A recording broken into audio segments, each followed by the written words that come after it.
I'm cautious about every minute and every hour that I spend, and I keep a virtual mental plan for my day during beginning of the day, and I make sure that I am completing each and every activity that I planned for that particular day. And just in case if I can't do it, I make sure that it is done the next day.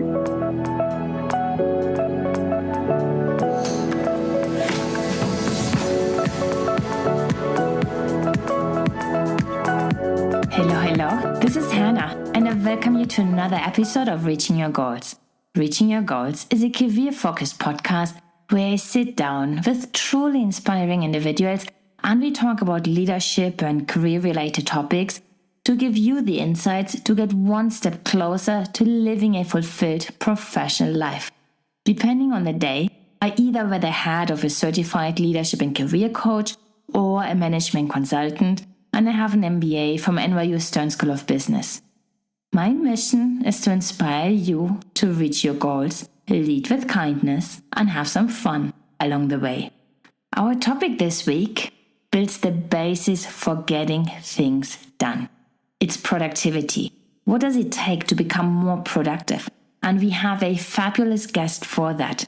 It's Naveen Samala. As you will see, Naveen is either hugely productive or he never sleeps. And I'm kidding, because I asked him that. On the one hand, Naveen is an IT leader driving business transformation, and on the other hand, he's the founder of The Guiding Voice, which is one of the fastest growing tech podcasts based out of India. He currently does 4 shows per week, and getting that done on top of having a demanding corporate job is very impressive. He will tell us his secrets, so stay tuned. Before we get there, let me ask you, have you already signed up for the Reaching Your Goals newsletter? If not, you will find the link in the show notes. With that, it's time to get productive. Naveen, it's great to see you again. How are you doing today? I'm doing fabulous, and it's a pleasure to be here, Hannah. Thanks for inviting me. Thank you. I like to start my interviews with rapid-fire questions. Short questions, short answers. Are you ready? Absolutely. Go and fire them. Great. Your name sounds so beautiful, Naveen Samala. Does it mean something? Naveen is nothing but new in Telugu, the mother tongue which I speak. And Samala, I don't know the meaning of Samala, but normally we have our family names. Okay, few people go with their hometown or village that they belong to, and few people go with their caste, their community. But honestly, I don't know what is the meaning of my surname, Samala. But Naveen is just new. I think that is amazing. And what describes you better, ask permission or beg forgiveness? I would go with second option. How would your friends and family describe you in one word? Leader. Tell me more. Like I lead by example, and also they describe me as if I'm always busy and always productive. I don't waste my time at all. That's what they describe about me. Who is one of your role models? Jack Welch, okay, the ex-CEO of General Electric, who made it really big, and he's one of the greatest CEOs of all time. And the reason he's my role model is he's ruthless in terms of firing people, and he's always behind performance in terms of how to take the company to the next level. And he made sure that the businesses that he ran are at the top of the world, and in case if businesses are not performing at par, he used to sell those businesses ruthlessly. But he has really turned around the company, and I wish he continued to be the CEO for a long time. But unfortunately, he passed away a couple of years ago. But he's a great inspiration to many leaders. What do you need to be at your best? To be at my best, I need to be given autonomy and just give a simple problem statement, and I will take it. I'll make sure that the problem is solved. And if somebody is really telling me you should follow this rule, you should inform somebody else to take it forward, then probably I'll not be at my best. So autonomy will help me achieve the best. And what is the most important quality in a leader? Yeah, one important quality what I look for is leaders should lead by an example. Like leaders should be more knowledgeable than their subordinates or than their team members, because leaders should inspire in every possible way, and that is the most important aspect of leadership. Because if at all leader lacks certain knowledge, leader should openly admit and expose their vulnerabilities, and at any point in time leaders should be punctual, be disciplined, be lead by example in every aspect, be it professional, be it personal, because that's when we look up to our leaders, saying that, hey, there is a lot to learn from this person in all facets of life, not just personally, not just professionally, but he's the one probably I would like to see myself in the next 5 years or next 10 years. What is the best advice you've been given in your personal or professional life? Yeah, best advice is don't worry about the results. Give your best, no matter what the situation is, and definitely you will get what you deserve. Just put your heads down and contribute to it selflessly, and results will follow. Last question for the rapid fire. What is one thing we cannot Google about you? My faster execution skills, because normally I'm a kind of person who does whatever that gets conceived in my mind, and I don't give it a second thought. If I think I'm doing it, I will go ahead and do it. And I normally, not many people know about it, because I take instant decisions, and whatever it feels right in my gut, in my heart, I just do it, and that is not available anywhere on the internet. And with that, let's jump in. I know we will talk about productivity, but first, I would love to learn more about you and how you got to where you are today. Would you mind sharing the key milestones that led you to where you are today? Absolutely. So I graduated in computer science engineering way back in 2003, and after that I started my career as a faculty at an engineering college, and I rose up to the ranks of head of the department in computer science within 3 years. And after that, I took a plunge into my corporate career, and I got an opportunity with two companies, out of which I selected General Electric, where I started my corporate stint as a programmer. And then I initially started developing web applications, catering to industrial sales to be using Java J2E. And one of the key milestones in my career is joining General Electric and doing my green belt certification. And that has actually paved my future career, and that changed my entire direction in terms of how I evolve as a leader, how I transformed myself both personally and professionally. Doing that green belt certification is one key milestone, and during that green belt certification in Lean Six Sigma, and while undergoing the training itself, I decided I have to do my next level of certification in Lean Six Sigma world, which is the black belt. And doing that black belt certification between 2012 to 2014, that is the second milestone, which actually helped me grow as a leader in terms of thinking about driving operational efficiencies at the organization level. And between this 2006 to 2012, I also had an opportunity to pursue my master's in software systems from a reputed institute, BITS Pilani, and also I did my MBA from Symbiosis. Both were sponsored by General Electric. And General Electric is the company which transformed me as a better leader, because I spent about 11 years there, and it has helped me learn a lot of things from leaders across different businesses, domains, and different companies. And after that, in 2017, somehow I felt maybe I am getting into too much of comfort zone, and I thought I'll move out of that organization. Though I was promoted 8 times in the span of 11 years, and everybody thought I would retire with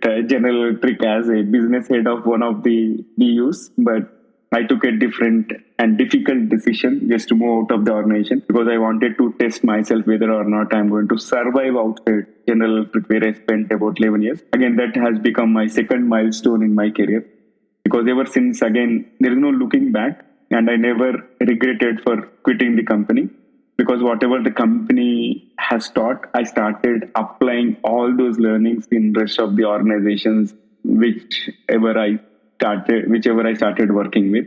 So that would be my second milestone. And third milestone happened in the year 2020, and during the same time frame, like May time frame, when I attended a course on podcasting and launched my own podcast, The Guiding Voice. And within span of 2 years, I was able to take it to the global top 3%. and I met over 400 individuals from different countries, different domains, and I've interacted with them. I interviewed them, and I was able to learn a lot of things. And honestly, I have transformed completely between 2020 to 2023. If you were to talk to me before 2020 and versus I would have been a different individual versus what I am today. So these are the three career milestones, and podcasting has really changed my thought process, and I'm able to connect to some individuals whom I've never imagined I would talk to in my lifetime. And there are also certain individuals whom I would have not met in case until and unless I reach a CXO position, but I was able to do because I have created a brand from scratch. So those are the three milestones which I can talk of. There's actually a lot to unpack here. You said that you transformed completely from 2020 to today. How? Who were you and who are you now?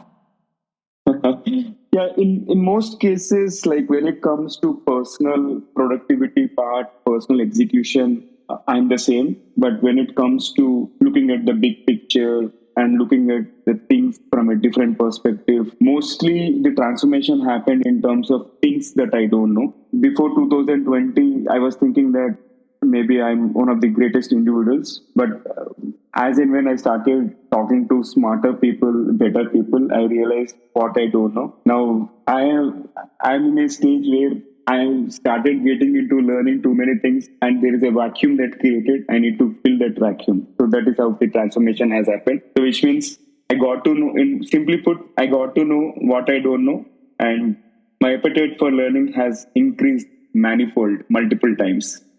I hear the hunger.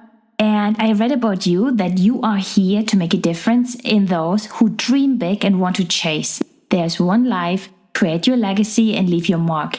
What are you chasing and what mark do you want to leave? One thing what I want to prove to the world, right? If you look at people like Jack Welch or Oprah Winfrey or even Barack Obama, right? They're all from humble backgrounds. They started with humble beginnings and they are able to create such an impact, right? Likewise, I want to prove to the world a person like me who is from a small town can also make it big. And I want to bring forward the stories of successful people across the globe, especially stories of the unsung heroes and everyday heroes around us who are inspiring through their act, through their inventions, through their success, so that people can draw inspiration from them and also grow in their careers and their lives. So, in a nutshell, by bringing all these stories from all around the world, by shaping one individual at a time, helping them get better in their life as well as in their career, I would like to hit millions of individuals. That's how I want to create an impact in the world. And Wow. that too, a boy from small town can dream big, and all I do is I dream big and I make sure I chase them so that I can create a legacy. And today I mentioned about people like Obama, Jack Welch, Oprah. In future, somebody has to quote my name as a reference. When Naveen can do it, I can do it. And you said before also that you created a brand from scratch. When you say brand, were you referring to the guiding voice or referring to your personal brand of Naveen Samala? Naveen Samala as the founder of The Guiding Voice. Okay, so it's a combination, I would say, because there is no there is no The Guiding Voice without Naveen Samala. And of course, my brand, my personal brand has also elevated because of The Guiding Voice. So both are kind of twins, I would say, in a way. Both brands are twins, like both are complementing each other. And it did not happen just like that. I had to face a lot of hardships. And at times I still feel maybe I'm not at a position where I actually have to be. But again, I never have any regrets because good things take time. And I've been building this platform from scratch through perseverance, patience, persistence, and passion. And since I'm doing it selflessly, I'm going to get a lot of good results, and I'm very, very optimistic about it. And we will talk about productivity. And I know it's like with the guiding voice, you have 2 shows per week. You have the transformational Tuesdays and the tactical Thursdays. And then you have 2 more shows in different languages. So 4 shows per week, right? Yes, that's right. 4 shows per week and a blog as well. What's your secret? Because you also have a corporate job. This is not your full-time job, right? Yes, this is not my full time. This is just a side hustle, and I'm into too many things. My secret is I don't waste time, and out of 10 to 12 hours of awake time that I have, I make sure that my plate is always full at the beginning of the day, and I make sure that my plate becomes empty by the end of the day. So, which means I'm cautious about every minute and every hour that I spend, and I keep a virtual mental plan for my day during beginning of the day, and I make sure that I am completing each and every activity that I planned for that particular day. And just in case if I can't do it, I make sure that it is done the next day. But rarely these tasks will get spilled over to the next day. My secret is very simple: stay focused and calendarize every activity. That way, people also take you seriously and start working on it. And one other thing, what I diligently do is eat the frog first. There is a saying, eat the frog first, do the toughest thing. Because normally, one big mistake what people do is doing the small things first and keeping the toughest thing to the last. But if you're keeping the toughest thing to the last, then you never know. We might run into some issues and which might actually create some unnecessary stress. So I normally avoid getting into stressful situation by doing the task then and there itself. That is my secret. Wow. And again, I have more questions. You said for every day you have a plan of things you would like to achieve. Does that mean that you sit down in the morning when you have your coffee or tea or whatever and you think consciously about the day and what you want to achieve, or how do you create that plan? Yeah, that's a fabulous question. Normally, I work out every day in the morning in my home gym. When I say gym, I don't have some fancy equipment as such, but there are a couple of barbells, dumbbells, and I have a yoga mat, and I have the push-up stand kind of thing. And during that 1 hour me time, automatically my planning gets started. And when it comes to the things that requires some time and attention and that requires some dependency and all, as and when something comes to my mind, immediately I block time on somebody's calendar. For example, if I want to interview a guest, right, and guest is in a different time zone, like say from Pacific time or Mountain Standard time, and they are kind of 12 to 12 and a half hours behind my calendar, and I'm ready to stretch during my late evenings, but I make sure that it is calendarized, and that way even the guest is serious about it, and we are sticking to the schedule. And just in case if for whatever reason I'm not able to make it to that particular meeting, I inform them well in advance so that they can plan their day accordingly. But if you are demonstrating seriousness and if you are demonstrating that you value your time, automatically people that are dealing with you also will value your time and respect you for what you do. You also said eat the frog first. Is it always obvious what the frog is? Most of the times it is obvious, because if you look at certain, let's take the example of podcasting. Like if it is somebody at a senior level, right? And if you want to host them for a milestone episode, when I say milestone, every 25th episode on The Guiding Voice is a milestone. So I try to get their time as soon as possible, and I make sure that there is at least 2 to 3 weeks of advance time, and that way I don't get into a stressful situation of not getting their calendar until the peak time. So likewise, if there is some difficult situation with lot of dependency, those kind of things are called as frogs in my opinion. And when it comes to work, some boring stuff which requires a lot of dependencies, a lot of interactions, right? I make sure that I deal with that thing first, because if you are having dependency, that person will have some XYZ other commitments as well. And if you are waiting for that person, and maybe if you are deliberately waiting for this discussion to happen next day, I think of why can't we have it today itself, because you cannot predict what is going to happen tomorrow and day after tomorrow. Likewise, if I am proactively working on those difficult tasks, especially with those dependencies and all, those can be treated as procs, in my opinion. Likewise, there are numerous examples related to every kind of activity that I'm part of. I scribbled down a few words. What I'm hearing is walk the talk, be proactive, and you come across as very results driven. Yeah. And you also said before, stay focused. How do you do that? Because I know also from coaching, that for some people it's very, very difficult to actually stay focused. The challenge is to go from a planning mode into an actual action mode. Mhm. Yeah, the way I maintain focus is since everything is calendarized, I stay away from distractions. For example, right now I'm talking to you. I've put my distractions off. Like my mobile is in silent mode, my mobile is in vibration mode. That way I don't get distracted. And normally, if I am working on some activity, I'll put my heads down and give my 100%. Because the moment you get distracted, the problem with losing focus is it will take additional 10 to 20 minutes to regain focus. Right? That's why it is better to avoid getting distracted. That way you will stay focused and make sure that people around you are aware of that you are working on something critical and you are into that mode. And normally my communications are very open. Like if I am busy, I send a text message to somebody. If somebody is calling, I say, hey, I'll call you back, and I'll make sure that I call them back soon after this assignment. People are good with the expectations. Okay, saying that okay, Naveen might be busy, that's why he did not attend the call. That if you set the right expectations, also people won't disturb you, and that way also you can stay focused. So there are multiple tips that I follow. These are a couple of them. And you also said that you have this 1 hour of me time in the morning, and you mentioned that there is a yoga mat, a dumbbell set, and I know that yoga is also a lot of magic, keeping the mind calm. Is that something that also helps you then to remain productive throughout the whole day?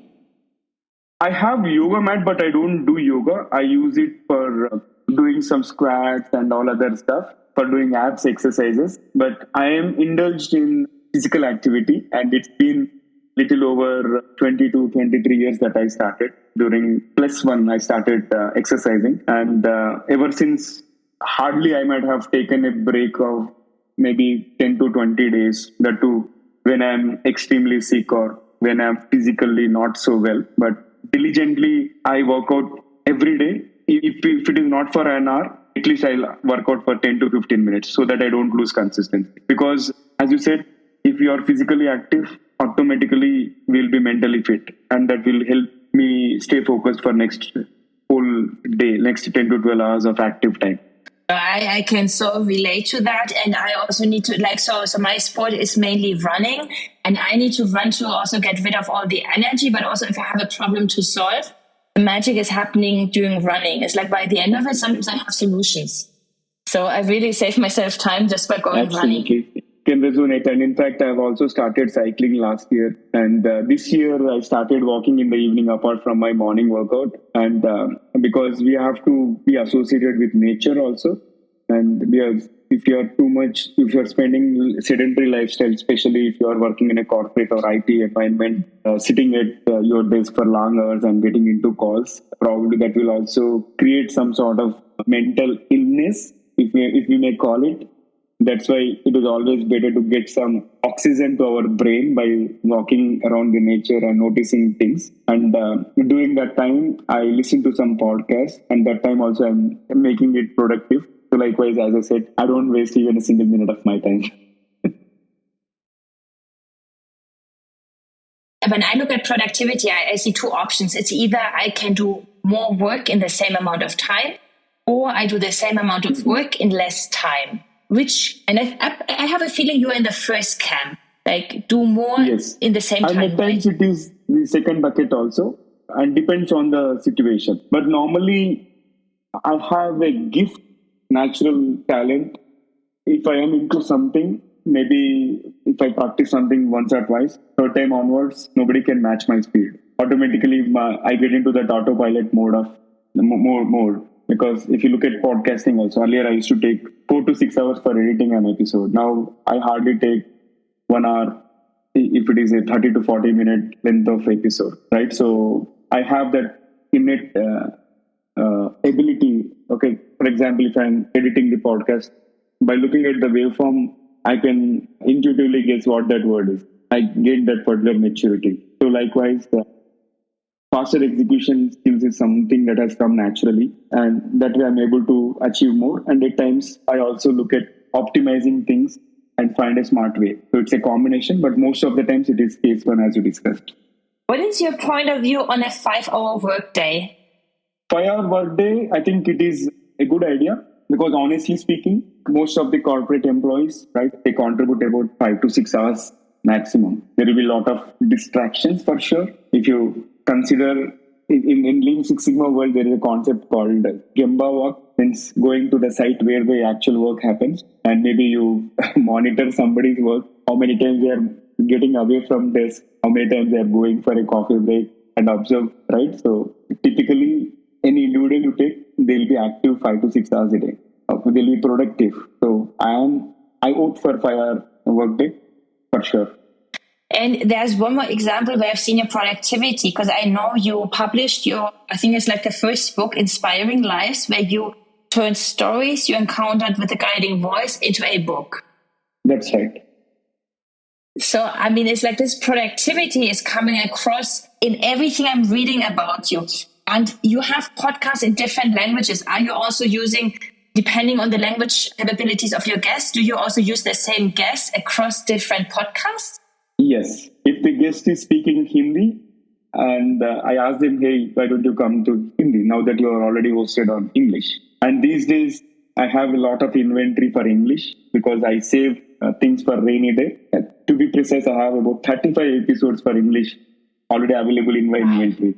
Okay, which is like next 4 to 5 months of content is already available. So nowadays, whoever is approaching me to be a guest on English, I'm asking them, hey, if you want to do an episode in English, you have to wait 6 months until it gets aired. If you want to get aired on Hindi, it will take just 1 month. Which one would you prefer? Obviously, they want Hindi. I'm converting them to Hindi. So likewise, I'm repurposing the content, and I don't have to tell them the whole story. If I'm approaching a new guest, I have to tell them the whole story of why I started. And first it was created in English, and then I launched Telugu, and now I launched Hindi. Instead, if there is a guest already approached in a different language, it is easy for me to convince. And that will also save me a lot of time. And looking at productivity, what is one thing that our audience can start today to become more productive? What is the one thing you would like them to take away from our conversation? Yeah, one most important thing is each one of us is given 24 hours a day, and what best you can make in the 24 hours a day. Because if you consider some successful entrepreneurs like Elon Musk, he also has 24 hours a day. And if you consider a successful leader like Barack Obama, he has it 24 hours a day. But why he or she is able to make a difference, and why we are not able to make a difference? Be watchful about where you're spending your time the most. Most of the folks are wasting time on social media and also on gadgets, because those gadgets are created with a lot of research. They are created in such a way that people come back and use more, and we inadvertently are getting into that trap of spending more time than required on this unnecessary stuff, which is not going to feed us. So be watchful, be mindful about the time that you are going to spend, then you'll make wonders. And then maybe one question for social media, because you were just mentioning it. How much time do you spend on social media a day? That's a fantastic question. I spend about 3 to 4 hours in total, and most of the time I spend is on LinkedIn. Again, my consumption from social media, especially on LinkedIn, is higher compared to rest of the platforms, because Facebook and Instagram, you have a lot of entertainment stuff. Okay, I pay very less attention to entertainment stuff, but I consume a lot of content on LinkedIn. And out of the 4 hours that I'm spending in totality, about 2 hours goes into publishing my content itself, because I post content related to my podcast episodes on all these socials. And I also go through LinkedIn's daily rundown, and I follow certain influencers and go through their articles to just get up to speed on what is happening within the industry. That's how I take it forward. But consumption wise, 3 to 4 hours just to sum it up. And within that 3 to 4 hours, about 1 hour could be consumption, or 1.5 hours to be a consumption, and whereas 2 to 2.5 hours will be on the production side where I am generating the content. And just a few more questions left. What is coming up next for you? The Guiding Voice Inspiring Lives Volume 2 will be launched towards end of 2023 or early 2024. And while I speak, the Guiding Voice Volume 3 will also get started, maybe towards end of this year. And apart from that, I'm anticipating we will launch the guiding voice in at least one or two more Indian languages. So these Wow. are the things that I have on my radar at this point in time. How many hours a night do you sleep? Can you take a guess? I hope for you it's 7. Yes, you are right. I make sure that I spend at least 6 to 7 hours. I sleep at least 6 to 7 hours every day because sleep is very important. And again, in case if I don't sleep, I won't be that productive. And maybe you might be wondering, how are you finding time for corporate job? How are you finding time for podcast and all? So I'm watchful about the awake time other than my work time, and I spend that time wisely, as simple as it. I'm not given 30 hours. I'm given 24 hours just like everybody else. When you're careful about the time, how you spend it on a personal level, do you then also very selective, say, with meeting up friends, something on that side? Yeah, all my personal appointments are also kind of calendarized. Like if I have to attend a family function or a function at a friend's place, or if I have to catch up, invite a friend's family for dinner, or if I have to join them as a guest, it is all prepared at least 2 to 3 weeks in advance. That way I don't have to get into last minute hassles. That is one thing which I follow. And also, I don't go out that frequently these days in the last 2 to 3 years. And I'm very selective in terms of spending time because of a lot of commitments. Because I want to get to a stage in the next 1 year where once I start monetizing on my podcast and all these initiatives, I'll be in a position to make some money so that I can delegate some of these activities. But I'm selective in terms of spending time. Okay, one more question I need to ask. What do you do for actual fun? I watch movies and I make sure that I watch at least one movie per month at the theater, okay, the auditorium. And apart from that, I also read books. And when I say I like some funny one-liners kind of thing, like the comedy stuff, which really is creative, that keeps me up and running. And apart from that, every weekend I have a me time kind of thing where I spend some good time with my family alone, my friends, which will also keep me up and running. So I have fun. Okay, working out is fun, and then I also make sure I spend time with my pet. Okay, she's also giving me a lot of stress relief. So likewise, I have my own ways of fun. I'm having fun.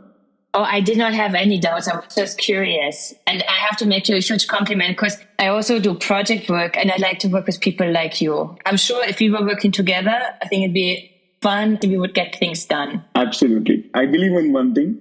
Like if you are in a deathbed, people say that there is a 5 minute reel kind of thing that starts playing before we leave this world, right? I want to make sure that the best possible reel plays on my mind before I leave this world. So fun is ingrained in everything that we do. It is not that I've become a robo. I'm not a robo. I have a lot of good feelings, and at the same time, I try to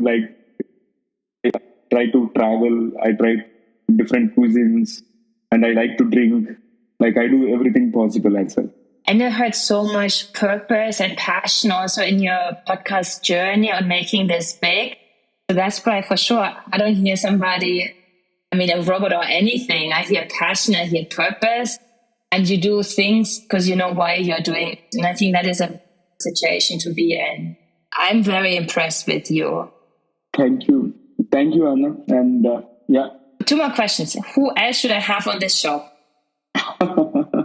So you need to invite Kavita Garla, okay, a friend, and she's in her early 50s right now, and she's so passionate about life. And she started her modeling journey after she turned 50. Like she has some interesting stuff to share. And in addition to that, I also recommend one more friend, Devi Shobha Chandramouli, and she's doing some excellent work in the field of neuroscience, and she's also a podcaster. And both, I think you need to invite both of them. Nice. I will do that, and I will ask you for the actual introduction afterwards. Absolutely. For people who feel inspired, I know for sure they should subscribe to the Guiding Voice. They can buy the book called Inspiring Lives. How else can they stay in touch with you? They can connect with me on LinkedIn by searching for my name Naveen Samala, and they can also visit my podcast webpage, theguidingvoice.net, or they can visit my personal website, www.naveensamala.com. And of course, they can subscribe to my podcast, The Guiding Voice, from anywhere, wherever they find podcasts, including YouTube. Perfect. Then thank you so much. This was love the conversation and like really doing a double click on productivity and really getting your tips and your wisdom on how to become more productive and what to do. Thank you for joining me today. It was a pleasure talking to you, and thanks for inviting me, Hannah. Those of you who are listening to this show, please listen to The Guiding Voice, and if you like the content, I request you to share with your friends and colleagues who can benefit from my show as well, and wish you all the best. If you need any support, just reach out to me through LinkedIn, or you can also find me on every other social media platform. This episode is already over, and do you feel a little bit more productive? I told you in the beginning, I like the topic of productivity because it builds the basis, the foundation for getting things done. And that's what I'm all about. If you need support in getting things done, you can reach me at hannah@delygate.com. I'm happy to support you. And if you are still listening and you have not yet subscribed to the show, I think it's time for you to do so. This way, you will get the next episode in your inbox when it drops on Tuesday. With that, we're done for today. We are one step closer to reaching your goals. Talk to you guys next week. Bye.